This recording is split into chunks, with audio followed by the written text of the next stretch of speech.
Bien, hermanos, no solamente la Iglesia Católica, sino otras iglesias protestantes, el próximo 6 de enero celebran una fiesta que se conoce como la Epifanía. Aquí la llaman los Reyes Magos, pero el nombre real es Epifanía. ¿Qué quiere decir la palabra Epifanía? Quiere decir manifestación. Entonces, la fiesta religiosa, que no es solo católica, sino también de protestantes, tiene que ver con el hecho de que Dios se ha manifestado en carne al nacer en Belén. Y la fiesta, naturalmente, que alude a un hecho significativo que fue la visita de los magos. No sé por qué la palabra mago a veces se presta a confusión, porque algunos dicen, mire, es que la Biblia dice que habían magos y las ciencias ocultas son verdad, por eso nosotros creemos en las ciencias ocultas, dicen algunos, porque mire, ellos son magos, gente que sabía muchas cosas ocultas, pero no es eso lo que la Biblia nos enseña. Recuerden que estamos a 2000 años de distancia. Entonces esa palabra mago se aplicaba sobre todo entre los persas y los caldeos, que eran los pueblos de Oriente. Se aplicaba a los astrólogos y filósofos, pero también se aplicaba a los adivinos y hechiceros. Dependía de la persona. Pero eso no es lo que nos llama la atención hoy, es otra cosa. Uno se pregunta, ¿por qué estos regalos tan peculiares? ¿No? ¿Por qué oro, incienso y mirra? ¿Por qué no mejor hubiera sido otro tipo de regalos? ¿Por qué no plata o esmeraldas? ¿O por qué no otro tipo de presentes? Y pienso que en su divina providencia el Señor, aún en los detalles a veces nos entrega mensajes, en las cosas elementales de la vida. Y muchos están de acuerdo en esto de que con todo esto el Señor también quiere darnos un mensaje. Esos regalos o dones que los sabios también lo llaman algunos, pongámosle el nombre de sabios para no... Estos sabios, esos regalos tienen un gran simbolismo espiritual porque son anunciadores proféticos de lo que será la vida del Señor. Y yo quisiera que pensáramos en eso un poco. Iniciamos con el regalo del oro, porque los magos llegan ofreciéndole al Señor el don del oro. Dice el relato allá de Mateo, en Mateo capítulo 2:11. Al entrar en la casa, vieron al niño con su madre María, y postrándose lo adoraron, y abriendo sus tesoros le ofrecieron presentes, o regalos, o dones, oro, incienso y mirra. Bien, el oro siempre ha sido un metal precioso, siempre ha sido importante en la historia de la humanidad. Fue asociado muchas veces con las riquezas y el poder, todavía, ¿no? Fíjese que el dinero que nosotros tenemos siempre se dice es un peso oro, tiene que estar respaldado por el oro, aunque son hoy en día llamado billete, ¿no? Porque en una época circulaba más. Este oro que trajeron a Belén entonces decimos que es un regalo simbólico. Yo estoy de acuerdo con que estos hombres recibieron una revelación del Espíritu Santo. Calvino dice eso, que era un gran erudito. Tuvo que ser una revelación del Espíritu Santo. Algunos dicen que tal vez mucho del judaísmo quedó por allá en el oriente después de la deportación a Babilonia.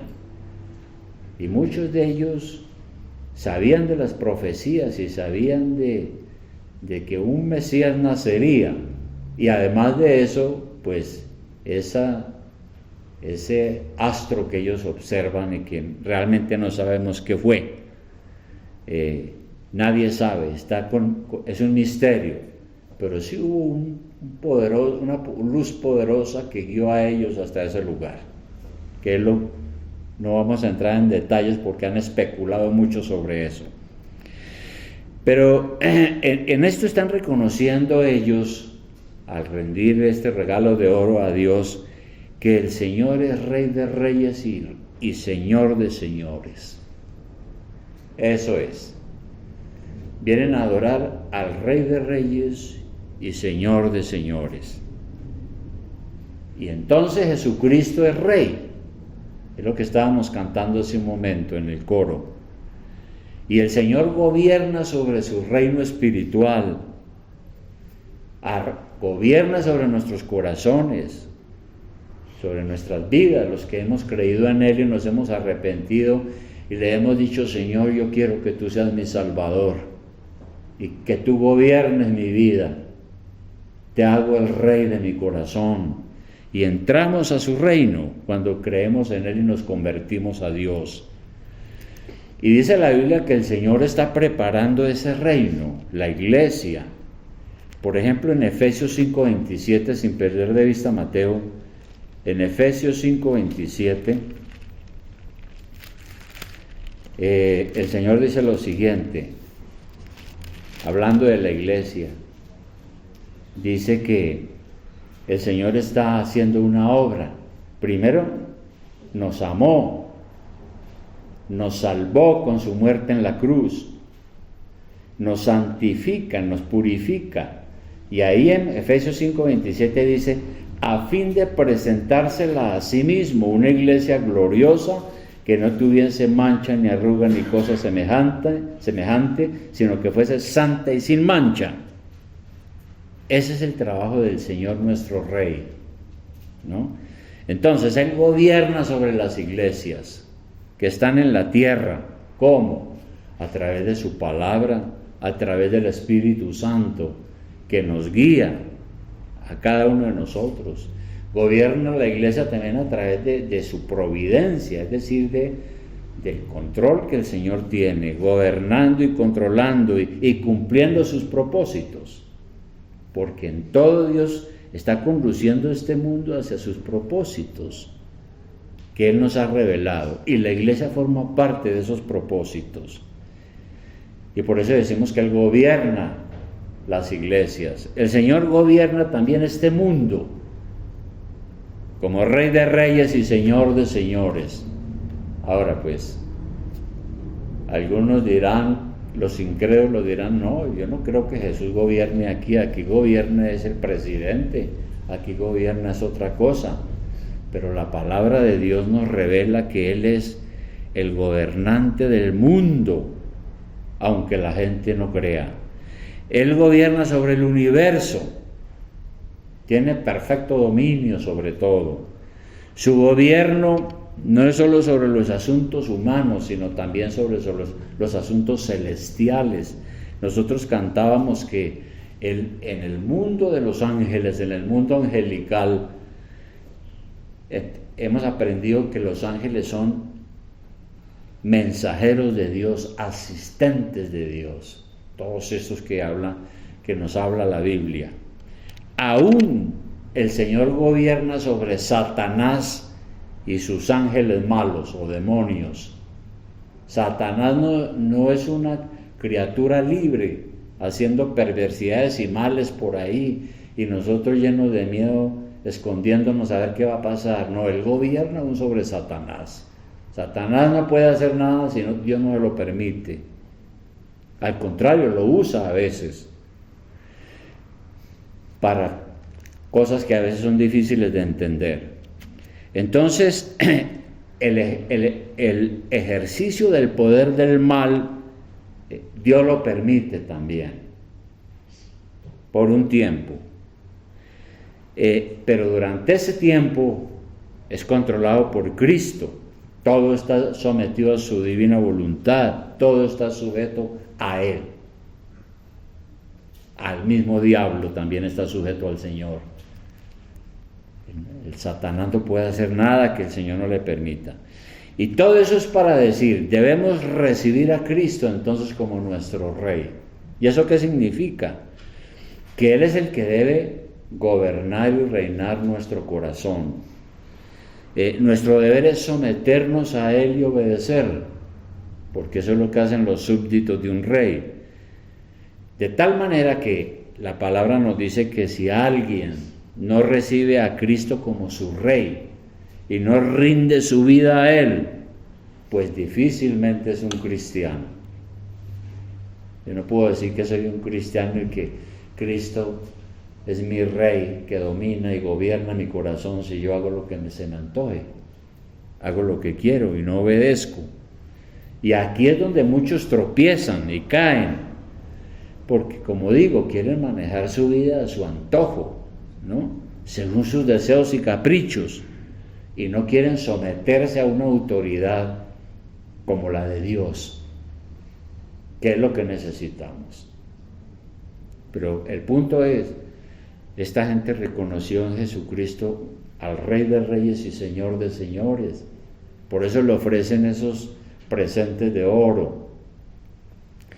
Otra cosa que le ofrecieron al Señor fue el incienso. El incienso, ¿no? A tiempos anteriores no tenemos ni idea de qué es eso, ¿no?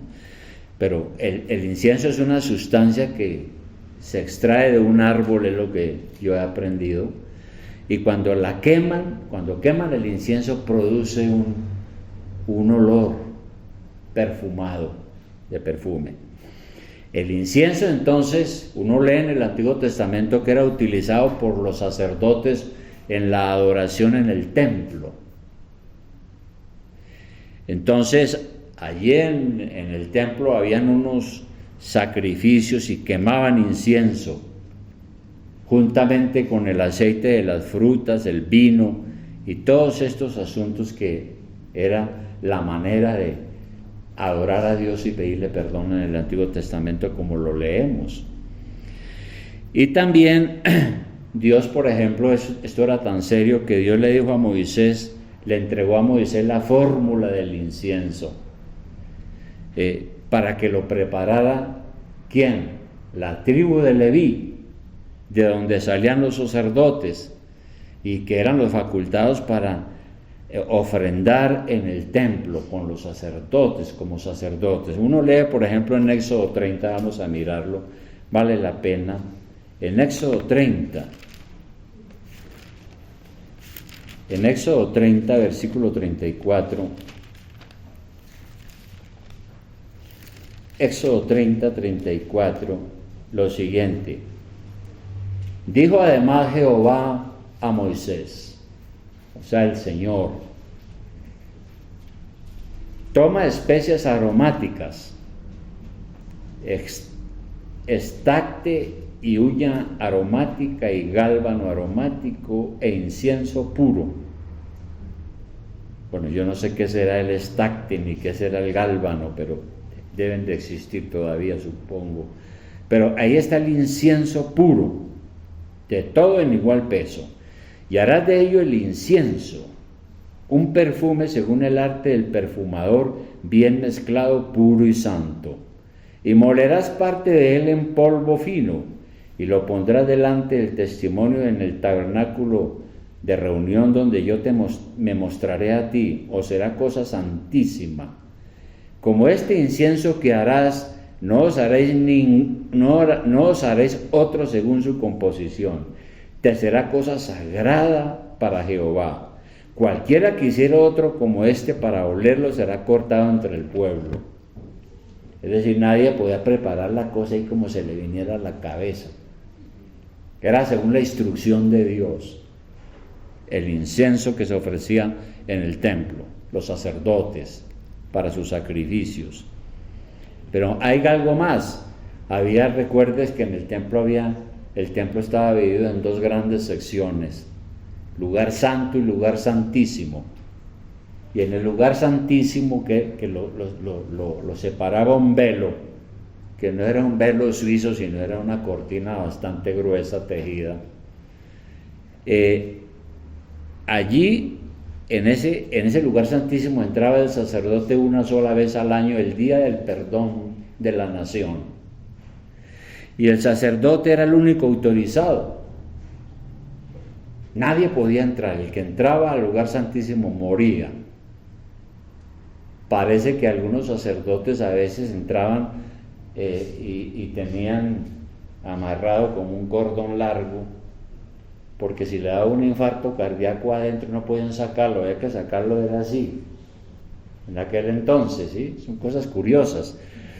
Pero en ese lugar santísimo se ofrecía. Vamos a mirar Levítico 16.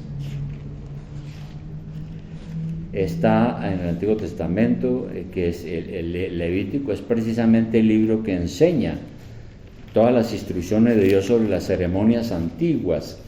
Y aquí en Levítico 16:12, por ejemplo, dice, hablando lo que se iba a hacer el día del perdón, el día de la expiación, dice: después tomará un incienso lleno de brasas de fuego del altar de delante de Jehová, y sus puños llenos del perfume aromático molido, y lo llevará detrás del velo, y pondrá el perfume sobre el fuego delante de Jehová, y la nube del perfume cubrirá el propiciatorio que está sobre el testimonio, para que no muera. Y ahí sigue hablando del uso del incienso. Bueno, entonces el incienso fue otro regalo simbólico en el pesebre de Belén.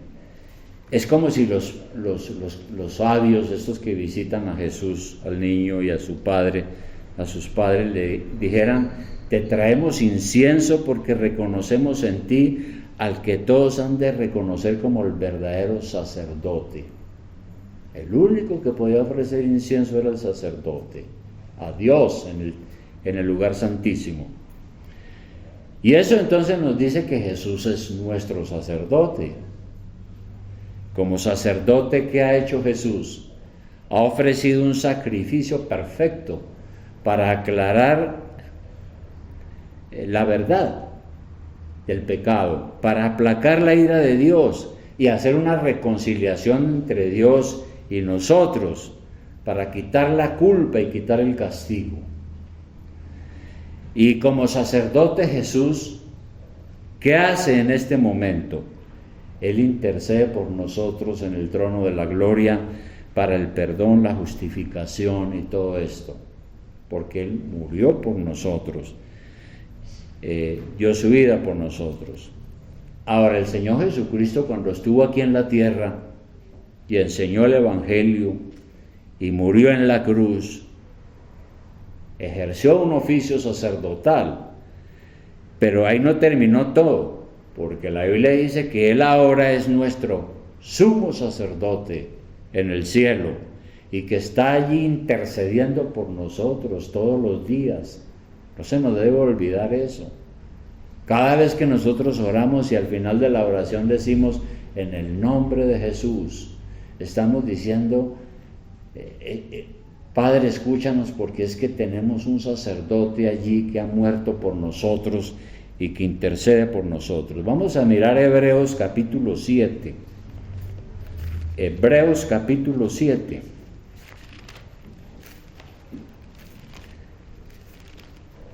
En Hebreos capítulo 7, versículo 23, allí se nos explica esto. Hebreos 7, 23, dice: y los otros sacerdotes llegaron a ser muchos, o sea, ¿cuáles? Pues los sacerdotes del Antiguo Testamento, ¿verdad?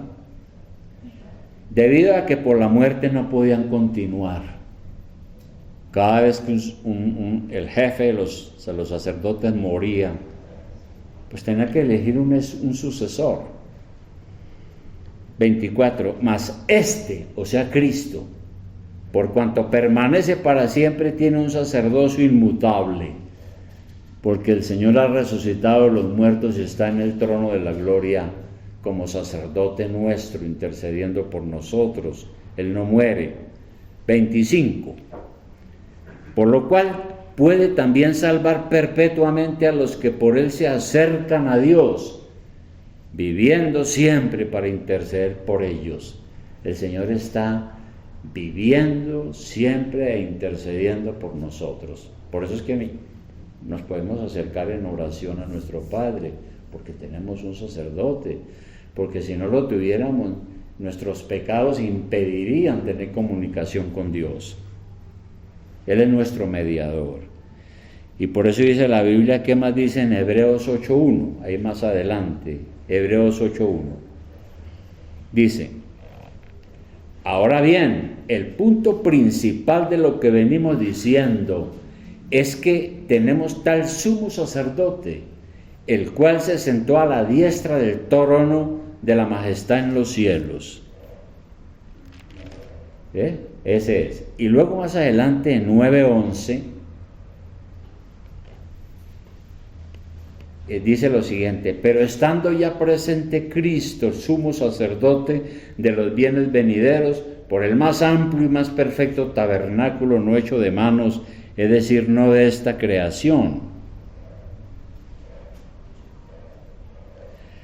Y el 12, y no por sangre de machos cabrío ni de becerros, sino por su propia sangre, entró una vez para siempre en el lugar santísimo, habiendo obtenido eterna redención. Recordemos que en el Antiguo Testamento, para uno tener paz con Dios, tenía que llevar un cordero, un animal, sacrificarlo, derramar la sangre, y lo que eso significaba era que mis pecados eran puestos sobre el animal que moría para que yo pudiera vivir, y hacer un rito.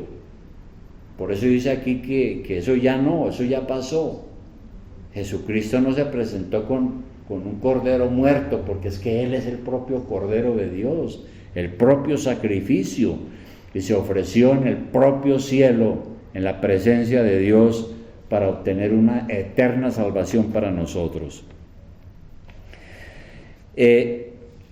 Y ahí más adelante en 9:24 está eso que estoy diciendo. En 9:24, ¿qué dice? Dice: porque no entró Cristo en el santuario hecho de mano, no en un templo como el que tenían en el Antiguo Testamento, construido por los hombres, figura del verdadero, sino en el cielo mismo, para presentarse ahora por nosotros ante Dios. Y no para ofrecerse muchas veces como entra el sumo sacerdote en el lugar santísimo cada año, con sangre ajena, claro. Y está allá el Señor intercediendo, porque ¿qué dice en Hebreos 10:11? Más adelante. Hebreos 10:11 dice: y ciertamente todo sacerdote está día tras día ministrando y ofreciendo muchas veces los mismos sacrificios que nunca pueden quitar los pecados. Pero Cristo, habiendo ofrecido una vez para siempre un solo sacrificio por los pecados, se ha sentado a la diestra de Dios. Entonces, Jesucristo es el único calificado para servir de víctima, para llevar sus pecados en la cruz, morir por ellos, porque Él pagó por todo esto que nosotros hemos vivido. Soportó la ira de Dios y todas las cosas terribles para salvarnos. ¿Y eso qué significa? Es por eso que nosotros predicamos que debemos recibir a Cristo no solo como nuestro Rey, sino también como nuestro sacerdote. Ya no necesitamos sacerdotes humanos. No, Él es nuestro sacerdote, es nuestro representante en el cielo. Y ahí en Hebreos 4, un poco atrás, miremos lo que dice, que es maravilloso. En Hebreos 4:14, finalmente, sobre este tema, dice: por tanto, teniendo un gran sumo sacerdote que traspasó los cielos, Jesús, el Hijo de Dios, retengamos nuestra profesión. O sea, seamos firmes como cristianos. Usted necesita a Jesucristo como su sacerdote para poder acercarse a Dios. Nadie en este mundo puede acercarse a Dios sin ese sacerdote. Por eso la Biblia dice que las oraciones de los que no tienen a Cristo como su sacerdote no sirven para nada, caen al suelo. Uno tiene que primero haberse entregado al Señor, haberlo recibido como el que gobierna su vida y como su sacerdote, quien murió por nuestros pecados y está intercediendo por nosotros en el cielo. Y el último regalo que ofrecen estos magos o sabios se dice que fue la mirra. Ofrecieron oro, incienso y mirra. Como el incienso servía para adorar a Dios y pedirle perdón, y lo hacían los sacerdotes, pues Jesús ahora es el sumo sacerdote, por eso le ofrecen incienso, pero también mirra. ¿Y qué es la mirra? Es otra resina aromática que se saca de otro árbol, dicen algunos, y cuando se seca dicen que es roja y brillante. Yo no la conozco, pero eso es lo que enseñan, que se vuelve roja y brillante, la mirra.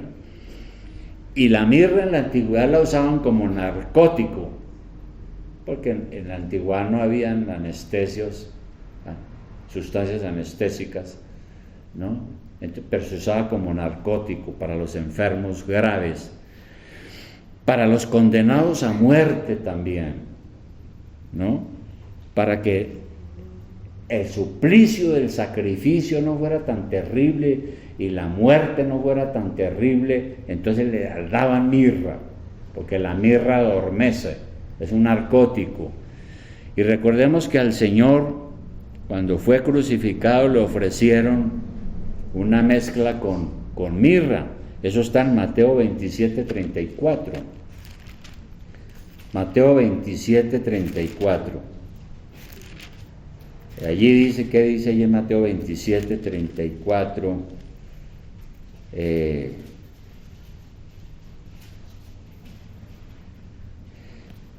33 dice: y cuando llegaron a un lugar llamado Gólgota, que significa lugar de la calavera,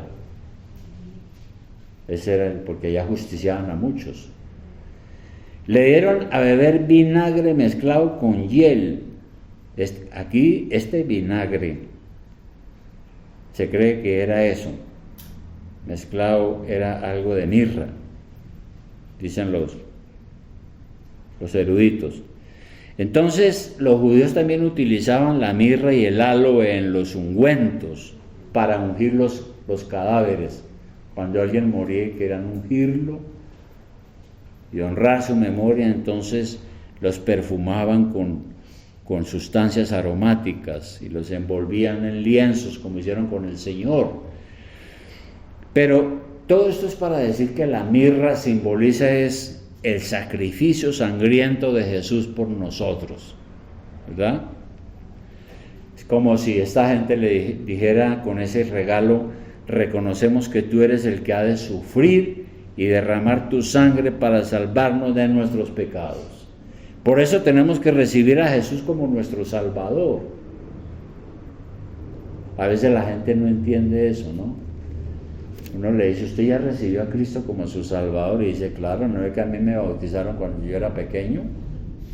Yo toda la vida he sido católico. No estamos hablando de eso. Estamos hablando de si usted, la persona, se ha orado a Dios y le ha dicho: Señor, yo reconozco que soy pecador y quiero que tú seas mi Salvador y me ayudes en mi problema espiritual y moral que tengo. Eso es recibir a Cristo como nuestro Salvador. Porque tú eres el Cordero de Dios que quita el pecado del mundo. Ya no es como en la antigüedad, eres tú el que has derramado tu sangre y has muerto por mí para librarme de la condenación que trae el pecado. Y por eso decimos, debemos recibir a Cristo como nuestro Salvador. Nadie en este mundo puede ser librado de la esclavitud del pecado si Jesucristo no lo salva. Nadie puede ir a los psicólogos, a los psiquiatras, a los consejeros, pueden decirle, mire, para que usted no sea así, puede hacer esto y puede hacer esto y puede hacer esto. Y los psiquiatras le dicen, y mire, tómese esta droga porque es que eso es lo que le sirve a usted, para que usted no sea tan malo. La Biblia dice que solo Jesucristo puede librarnos de la esclavitud del pecado. Ni los títulos, ni la fama, ni la posición económica y social, nada nos sirve para salvarnos del pecado. Y no nos servirá cuando tengamos que salir de este mundo para rendir cuentas. Conclusión, hermanos. Así las cosas, realmente es poco lo que podemos ofrecer al Señor en gratitud por nuestra salvación.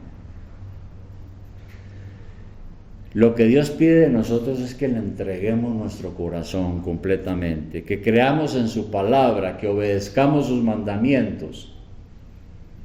Eso es adorar al Señor hoy en día. Uno puede dar mucho dinero a la iglesia, etcétera, pero si no entrega su vida y su corazón, eso que da no sirve para nada. Es inútil. Entonces la pregunta para nosotros es la siguiente: ¿nosotros hemos recibido a Jesucristo como nuestro Rey, el que controla y domina y gobierna nuestra vida?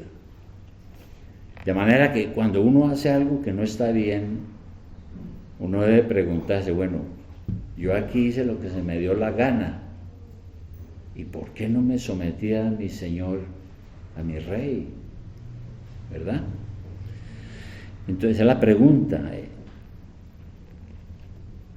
Nosotros acudimos diariamente a Jesús como nuestro único y suficiente sacerdote. Recordemos que Él fue el que traspasó los cielos y se sentó a la derecha del Padre. Y ningún hombre en este mundo puede perdonarle sus pecados a usted. Con mucho respeto por la Iglesia Católica. Pero eso que hacen no está en la Biblia. Ningún hombre puede perdonar mis pecados. Jesucristo en la cruz quitó la ira de la justicia divina sobre mis pecados, ¿verdad? Solo Él me puede perdonar, porque Él es el único mediador. De manera, hermanos, que si usted es un verdadero cristiano, debe entender estas cosas, ¿no? Nuestro Señor murió por nosotros, resucitó por nosotros, murió por usted, resucitó por usted. Usted debe morir al pecado para empezar una vida nueva con el poder de la gracia de Dios. Y tenemos que recibir a Cristo como es, como nuestro Rey, nuestro sacerdote y nuestro Salvador. Son como tres oficios, pero claro, recibimos una sola persona. Uno no puede recibir a Cristo como el Rey, pero no como su Salvador. O recibirlo como su Salvador, pero no como su sacerdote. No, uno recibe a Cristo en su totalidad y Él es todas esas tres cosas. Es Rey, sacerdote, Salvador. ¿Lo hemos recibido de esa manera? Hay que hacerlo, si no se ha hecho, si no lo ha hecho. Hay que hacerlo. Y es una cosa que solamente la tiene que decidir usted. Usted. Ya usted ha oído, ha escuchado, le toca decidirla a usted. Vamos a orar entonces para eso.